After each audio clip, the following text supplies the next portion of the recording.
Mungkin S27 Ultra nanti bakal beda cerita ya. Tapi untuk sekarang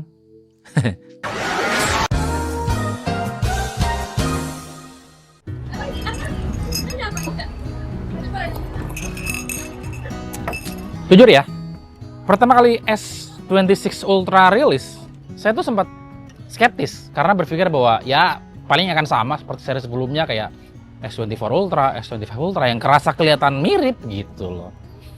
Tapi saya lama-lama jadi penasaran, kenapa sih orang rela ngeluarin uang mahal, harganya 20 juta lebih by the way, lebih mahal daripada X300 Pro saya, untuk beli handphone ini. Dan karena saya penasaran, saya beli juga. Ini saya pakai casing dari Cashfolia ya by the way. Mantap, sekalian promo. Intinya adalah karena saya penasaran, saya beli juga. Dan akhirnya saya pakai berbarengan dengan X300 Pro yang saya pakai sejak launching. Nah, setelah saya pakai sekitar sebulan gitu, saya jadi paham kenapa pada akhirnya mereka rela mengeluarkan uang sebesar itu untuk handphone yang kata netizen jelek dan nggak menarik dan biasa aja itu. Saya akan cerita pelan-pelan. Ngopi dulu.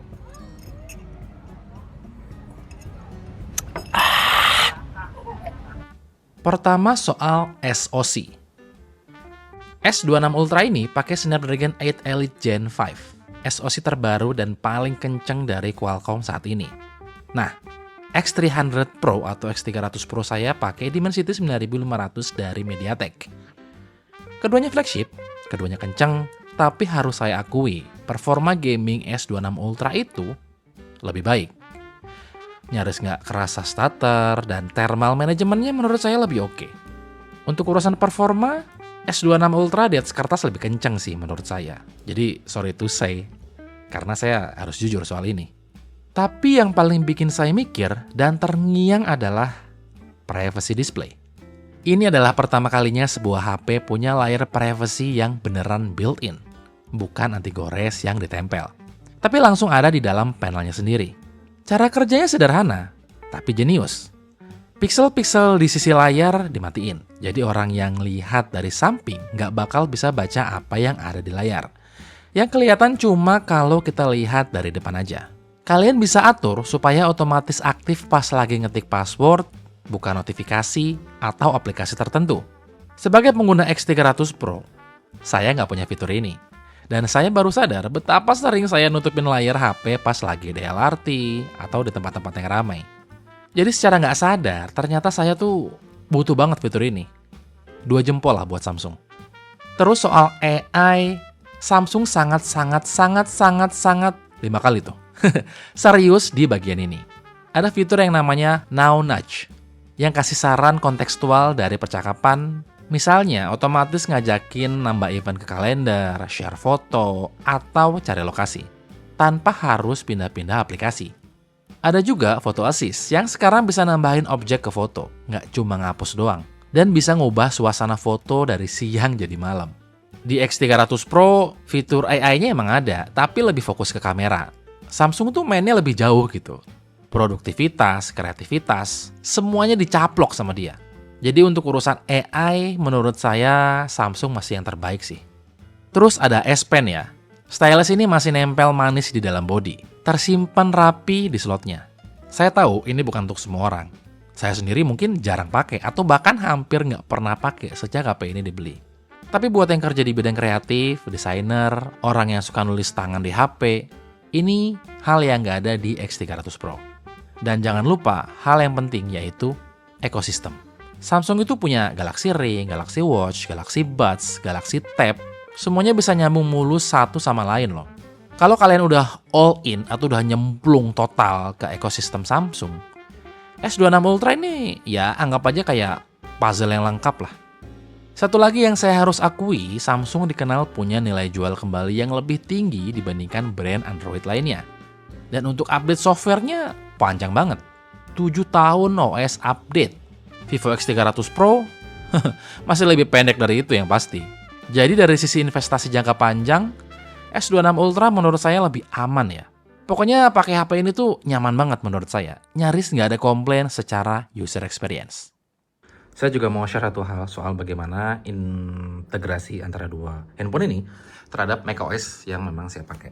Pertama soal Samsung, saya suka banget karena dia terintegrasi langsung tanpa harus pakai aplikasi tambahan. Sedangkan si Vivo X300 Pro kita harus install aplikasi dulu namanya Office Kit supaya kita bisa transfer ke macOS. Nah, kalau tidak percaya kita harus lihat ya. Misalnya saya mau ngirim foto video ini, kita pilih quick share.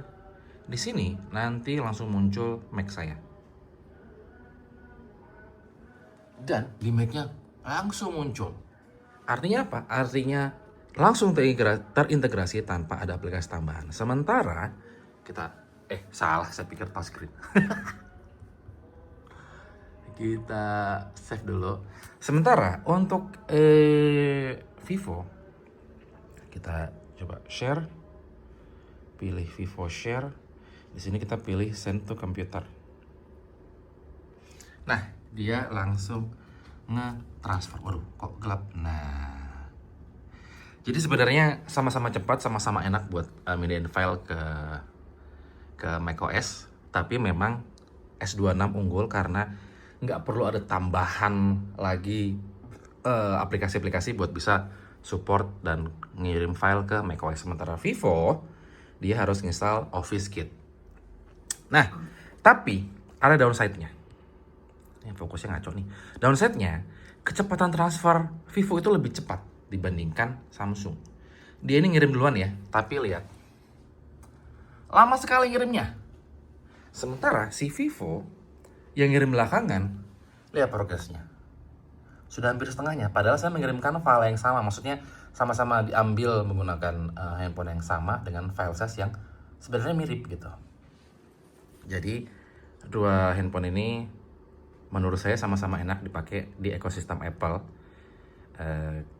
Kalau ini harus ribet sedikit di awal untuk install aplikasi. Kalau ini sudah integrasi langsung dengan macOS. Kalau saya pribadi, ini enak karena kalau ke handphone lain, ke iPhone dan lain-lain, dia bisa langsung ngirim file.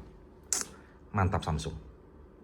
Sekedar informasi tambahan, ukuran filenya sama, yaitu dia 8K 1 GB. Dan ini juga 8K. File size-nya juga sekitar 1 GB. Jadi untuk kecepatan kecepatan kirim, Vivo lebih unggul. Lucu dah. Tapi semua itu kayak lagi ngelihat rumput tetangga yang lebih hijau gitu. Karena dari jauh itu kelihatan seger gitu. Tapi pas saya balik lihat rumput sendiri, ternyata ada banyak hal yang bikin saya tetap betah di rumput sendiri dibandingkan rumput tetangga gitu. Sekarang saya akan ngebahas bagian yang nggak kalah penting, yang mungkin kalian juga harus tahu. Bukan negatif, bukan minus, tapi lebih kepada alasan kenapa saya berpikir bahwa X300 Pro saya lebih baik daripada Samsung Galaxy S26 Ultra ini. S26 Ultra punya 4 kamera belakang. Kamera utama 200 megapiksel, ultrawide 50 megapiksel, telefoto 50 megapiksel, dan telefoto 10 megapiksel dengan zoom optik 10 kali. Kedengaran keren kan? Sabar dulu Kisanak. Saya punya beberapa foto yang saya ambil menggunakan Samsung Galaxy S26 Ultra. Berikut fotonya.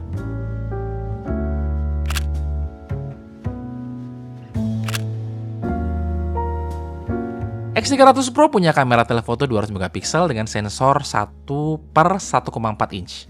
Sensor paling gede yang pernah ada di kamera telefoto HP manapun. Setidaknya untuk sekarang ya. Terus dia juga udah pakai lensa Zeiss yang udah kebukti performanya. Hasil zoomnya tajam, detail, dan warnanya sangat-sangat Zeiss sekali. Natural tapi berkarakter. Anjay.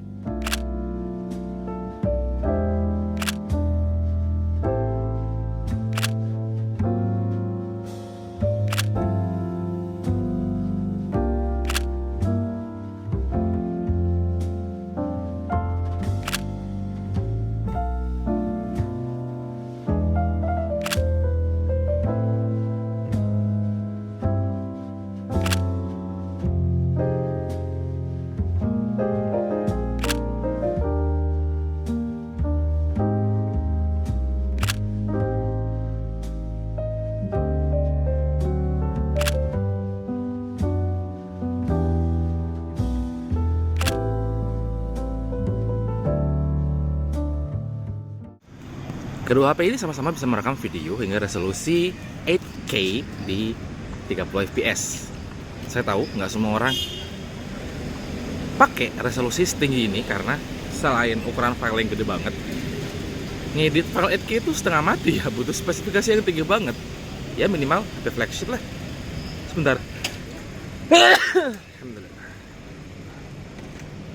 Jadi menurut saya pribadi, alasan kenapa brand ngasih kemampuan 8K di smartphone mereka, salah satunya ya mungkin untuk marketing, karena punya kemampuan. Sebentar, kok saya bersihin mulu. Alhamdulillah. Maaf guys, bersihin mulu. Salah satu alasannya ya karena buat marketing, karena gimana pun juga yang punya kemampuan bisa merekam 8K punya nilai jual lebih dibandingkan yang nggak punya kemampuan merekam 8K. Bersihin terus. Intinya adalah kedua handphone ini sama-sama bisa merekam video sampai resolusi 8K. Untuk kualitasnya kalian bisa lihat sendiri. Cuacanya bagus hari ini ya.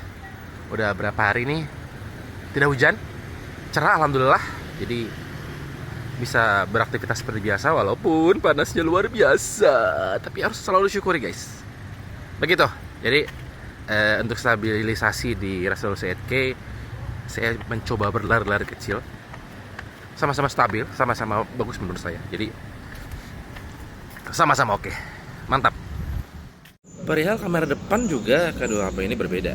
Dimana kalau kita lihat kamera dari Vivo X300 Pro ini punya focal length yang lebih lebar, yaitu 20mm dibandingkan si Samsung Galaxy S26 Ultra. Walaupun keduanya sama-sama bisa merekam video 4K di 60p dan keduanya sudah autofocus. Jadi untuk bikin konten menggunakan kamera depan, kedua handphone ini sudah sangat-sangat reliable ya.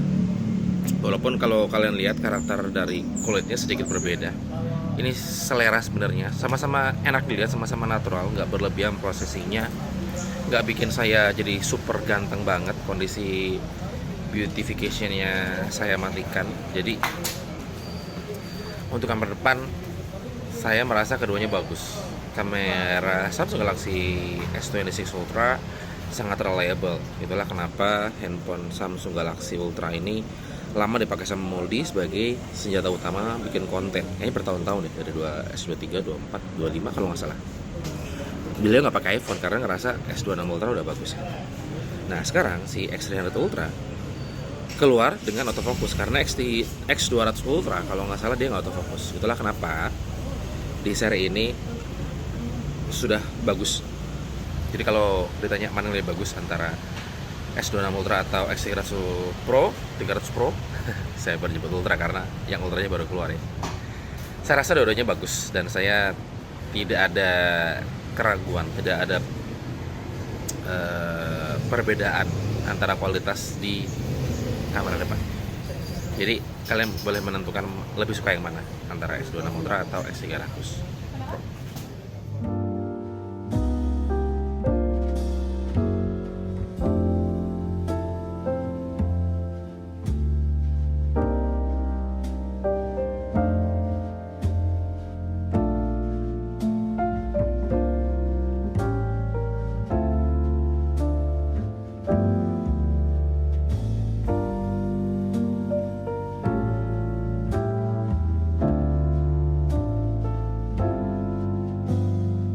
Jadi intinya sama-sama merekam log, sama-sama merekam di settingan paling tinggi yang bisa dilakukan oleh kedua smartphone ini.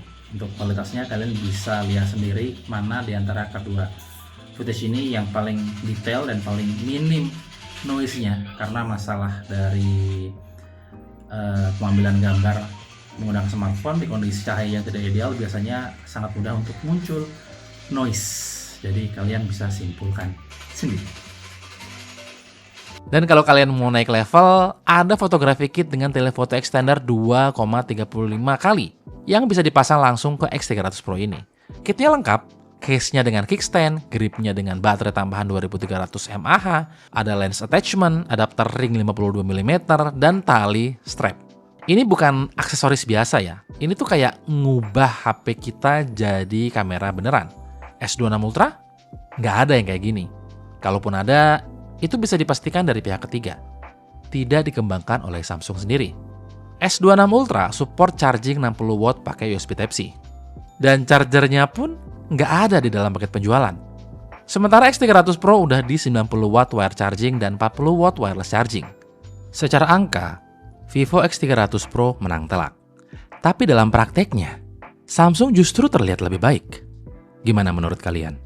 S26 Ultra dijual mulai dari 24 jutaan untuk versi 256 GB. Dan dengan harga segitu, kalian dapat apa? Upgrade yang kerasa nggak signifikan, charger yang nggak dikasih, dan beberapa fitur baru yang jujur nggak semua orang bakal pakai setiap hari. X300 Pro jauh lebih murah, bisa beda sampai 5 jutaan, dan kalian akan dapat kamera yang beberapa reviewer bilang terbaik di kelasnya untuk sekarang. Dan fleksibilitas fotografi kit yang punya nilai tersendiri buat para konten kreator. Jadi, sebagai pengguna Vivo X300 Pro, gimana sih saya ngelihat Samsung Galaxy S26 Ultra ini? Saya ngelihatnya sebagai HP yang bagus banget.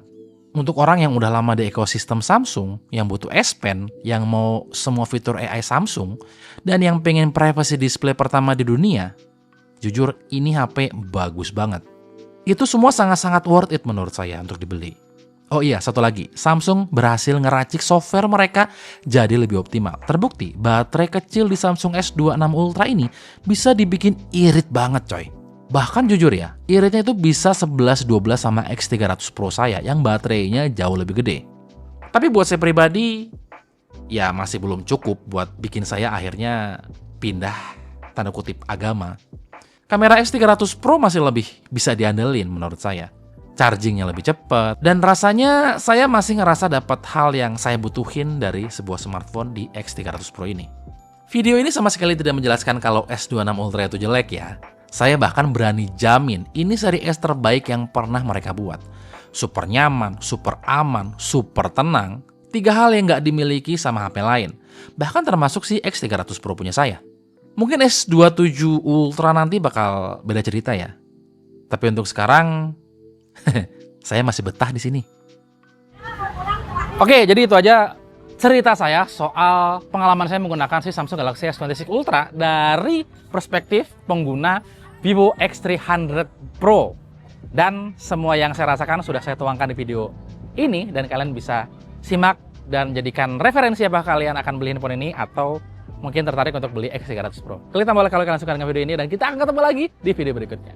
Irwan pamit dan adios.